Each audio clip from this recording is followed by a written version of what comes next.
예, 안녕하십니까. 통일생수TV를 시청해주신 여러분, 주님 안에서 평안하셨습니까? 오늘은 계속해서 탈북민 영성 네 번째 시간을 함께 가지려고 합니다.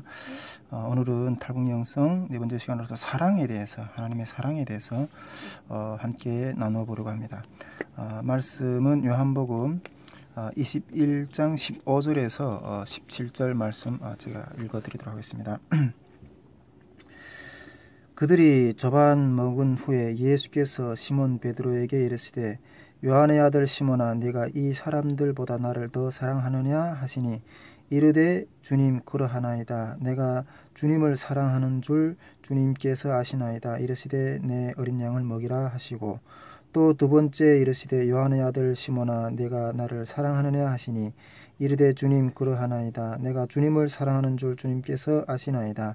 이르시되 내 양을 치라 하시고 세 번째 이르시되 요한의 아들 시몬아 네가 나를 사랑하느냐 하시니 예수께서 세 번째 네가 나를 사랑하느냐 하심으로 베드로가 근심하여 이르되 주님 모든 것을 아시오매 내가 주님을 사랑하는 줄 주님께서 아시나이다. 예수께서 이르시되 내 양을 먹이라 하시니. 예, 이 말씀을 가지고 북한 선교에서 통일 선교에서 주님의 사랑으로 또 우리 통일 선교를 감당하는 그 역사하는 힘에 대해서 우리가 함께 말씀을 나누어 보려고 합니다. 제가 경험한 바에 의하면 북한 선교나 또 우리 탈북민들을 섬기는 일, 또 이게 통일 선교의 길에는 정말 무한한 사랑이 필요하다 하는 어떤 그런 생각을 이 사역에 몸을 담고 있으면 있을수록 더 절실히 더 많이 느끼게 되는 것 같아요.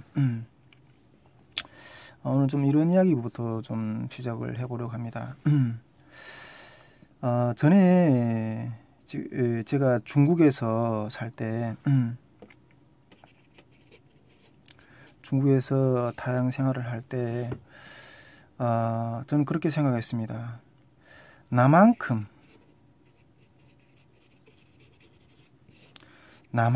저주받은 인생이 있을까? 예, 그런 생각을 했습니다. 나만큼 저주받은 인생이 있을까? 그런데 제가 이게 중국을 통해서 또 이렇게 캄보디아, 그다음에 베트남, 캄보디아, 또 태국, 또 한국 이렇게 거쳐서 한국을 입국을 했는데 이 중국을 통해서 이렇게 한국으로 입국하는 과정 가운데 정말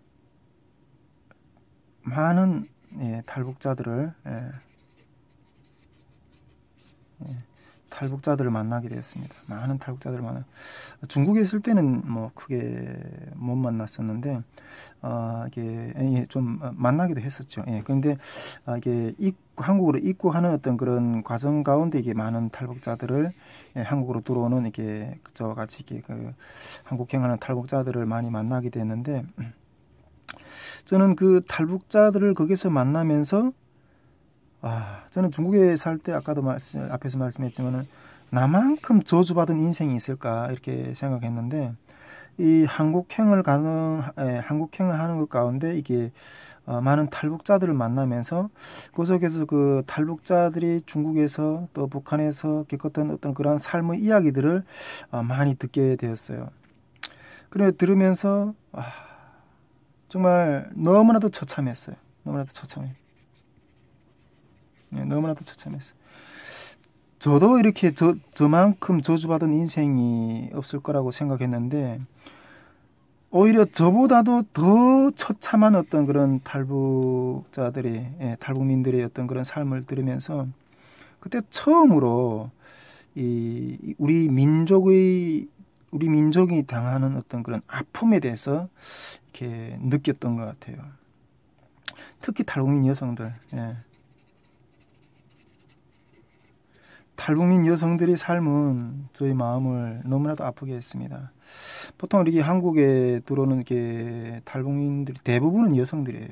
탈북민 여성들이고 그 대부분의 여성들 중에서도 대부분 여성 중에서 한 70% 이상은 중국에서 결혼한 그런 어떤 상황을 겪은 어떤 그런 분들이에요. 중국에서. 이게 탈북 여성들이 이렇게 한국에 오면 이게 하나원이라는 하나센터라는 어떤 그런 기관이 있는데 그런 하나센터라는 기관에서 이렇게 막 대놓고 그런 이야기를 하는데요. 중국에 있는 어떤 그런 가족들을 이렇게 데려오지 말라. 물론 이분들이 이렇게 이야기하는 데는 어떤 그런 타당한 어떤 그런 데이터가 있어서 그렇게 이야기하는 것이라고 생각하는데 중국에 있는 어떤 가족들, 자기도 여기 와서 이렇게 정착하기 힘든데 중국에 있는 가족들, 특히 이렇게 말도 모르는 어떤 한족들하고 결혼하는 어떤 그런 탈북 여성들도 많거든요. 자기도 정착하기 힘든데 그 말도 모르는 가족들을 데려와서 정착한다는 게 이게 보통 문제가 아니거든요. 그래서 어떤 그런 공식적인 데이터로 보면 가족을 데려온 어떤 그런 가정들이 더 많이 이렇게 어려워하는 어떤 그런 이유들 때문에 이렇게 하나센터에서 그렇게 이야기를 하는지는 모르겠지만은 아무튼 우리 그 탈북민 여성들이 어떤 그런 이야기들을 들으면 그래서 너무나도 이렇게 그 처참한 어떤 모습들을 많으면서 참 참담했어요. 정말 중국에서 이렇게 시골에 팔려가고 또 이렇게 중국에 이렇게 결혼을 못한 어떤 그런 남자들 있잖아요. 남성들. 그런 가정에 팔려가서 또 여러분들 중에서도 이렇게 유튜브나 어떤 다른 자료들, 어떤 다른 매체들 통해서 우리 탈북 여성들이 중국에서 어떠한 어떤 그런 인권 유린을 당하고 어떤 그런 부분들을 많이 접해 들을 수 있는 분들도 있겠지만은 한 가정에 제가 어떤 이야기를 들어봤는데 어떤 한 가정에 남자 형제들이 몇이 있는데 탈북 여성이 그 가정에 가서 오늘 저녁에는 이 형제하고 밤을 보내고 그 다음 날에는 저 형제하고 이런 그런 이야기를 들을 때마다 정말 참담했습니다. 어쨌든 이 그 한국행을 하는 어떤 그런 가정 가운데 우리 탈북자들의 이야기를 좀 많이 듣는 기회를 가졌습니다. 근데 그 중에서도 특히 탈북민 여성들의 어떤 그런 삶에 대해서 들으면서 정말 우리 민족의 아픔에 대해서 우리 민족의 어떤 그런 그 아픔에 대해서 들으면서 참 왜 우리는 이렇게 이러한 수치와 모멸을 당하면서 살아야 되느냐 어떤 그런 이야기를 그런 마음이 이렇게 정말 불끈불끈 솟는 어떤 그런 체험을 하게 되었습니다. 여기에서 이 자리를 들어서 조금만 더 이야기를 좀 비껴서 가서 이렇게 주제하게 비껴서 이야기한다면 정말 나라가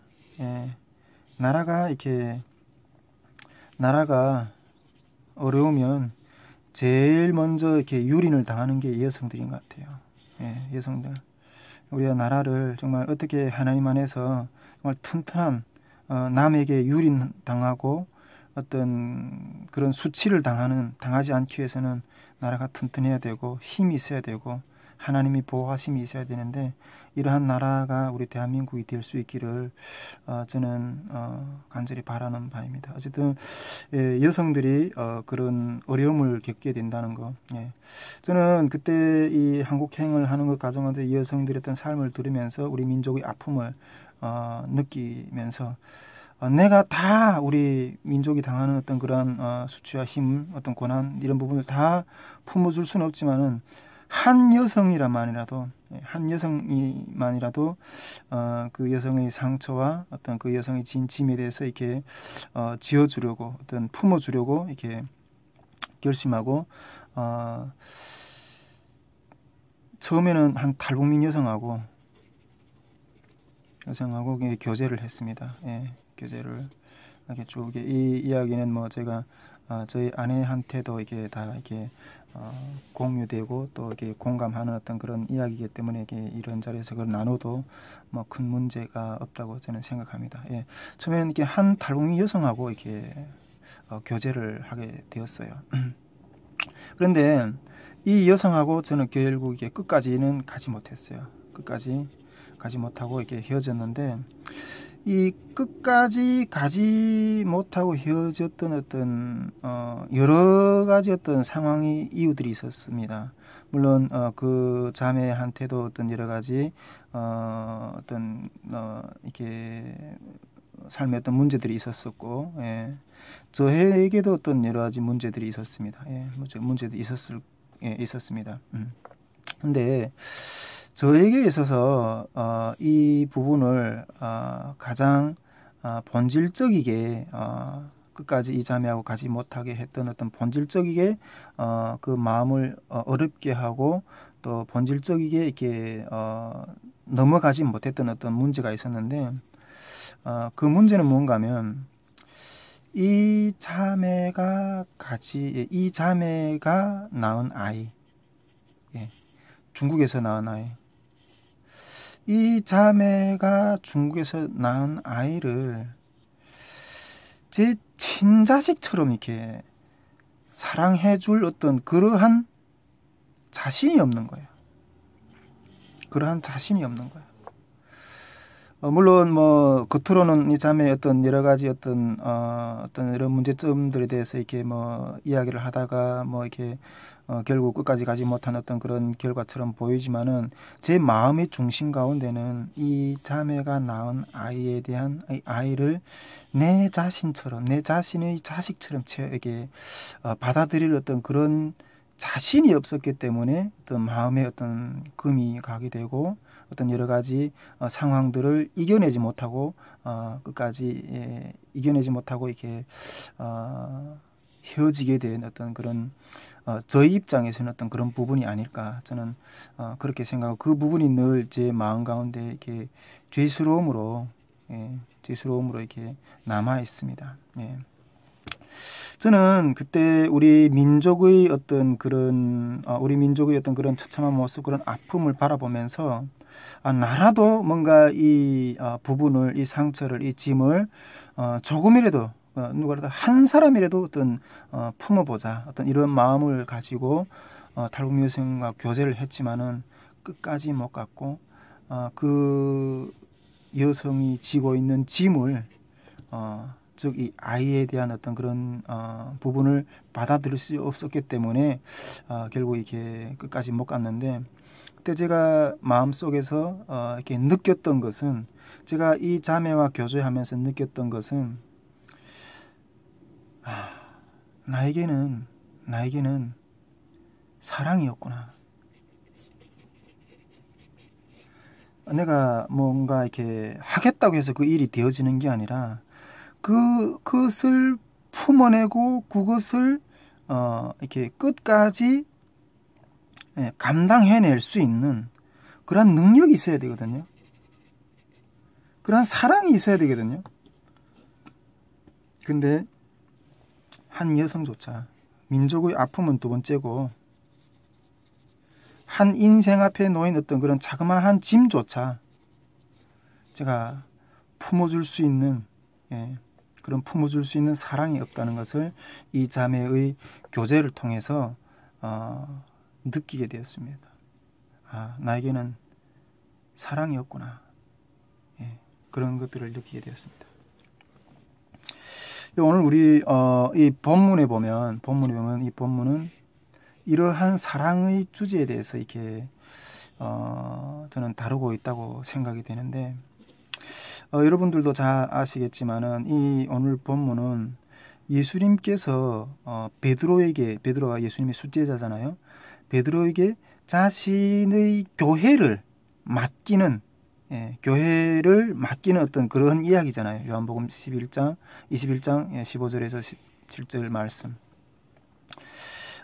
이런 이야기인데, 여러분 이 이야기가 진행되기 전에 어떤 여러 상황에 대해서 잘 알고 계시지 않습니까? 베드로는 예수님의 숫제자로서 예수님을 위해서 목숨까지도 바치겠다고 이렇게 정말 맹세하면서 따라다녔던 어떤 그런 수제자였거든요. 그런데 예수님께서 실제로 십자가에 못 박혀 죽으시는 어떤 그 자리에서는 3번이나 부인하고 도망갔잖아요. 그리고 도망가서 고향에 가서 자기 동료들과 같이 이렇게 고기잡이를 하고 있는데 그때 부활하신 예수님께서 다시 오셔서 이 베드로에게 만나서 이 주님의 교회를 맡기시는, 교회를 목양할 것에 대한 어떤 그런 사명을 주시는 어떤 그런 자리잖아요. 그런데 저는 오늘 이 이야기 주제 중에서 가장 포인트라고 생각되는 게 21장 15절 말씀 중에서 예수님께서 베드로에게 이렇게 3번이나 이렇게 질문하시는데 그 3번이나 질문하실 때 내가 나를 사랑하느냐고 3번이나 질문하실 때 첫 번째 질문 중에 하시는 말씀이 21장 15절에서 저는 이 부분이 포인트라고 생각하는데 예수님께서 이렇게 뭐라고 말씀하시는가 하면 이 사람들보다 더 나를 사랑하느냐. 이 사람들보다 더 이 사람들보다 더 날 사랑하느냐. 이 비교급이거든요. 이 사람들을 더 사랑하느냐 아니면 이 사람들을 더 사랑하느냐. 이렇게 질문하고 계세요. 주님이. 저는 이 말씀이 이 본문 중에서 가장 큰 포인트라고 저는 그렇게 느껴집니다. 이 사람들보다 나를 더 사랑하느냐. 저는 예수님께서 이게 베드로에게 하셨던 이 똑같은 질문을 주님이 저에게 하셨던 어떤 그런 경험을 한 적이 있습니다. 한 번은 제가 이렇게 집에서 자고 있는데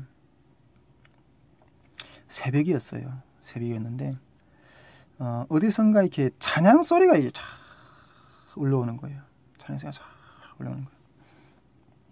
그 찬양 소리가 찬양이 어떤 찬양이었는가 하면 오늘 이게 본문을 이렇게 주제로 해서 한 어떤 그 만든 복음성가 여러분도 잘 아실 거예요.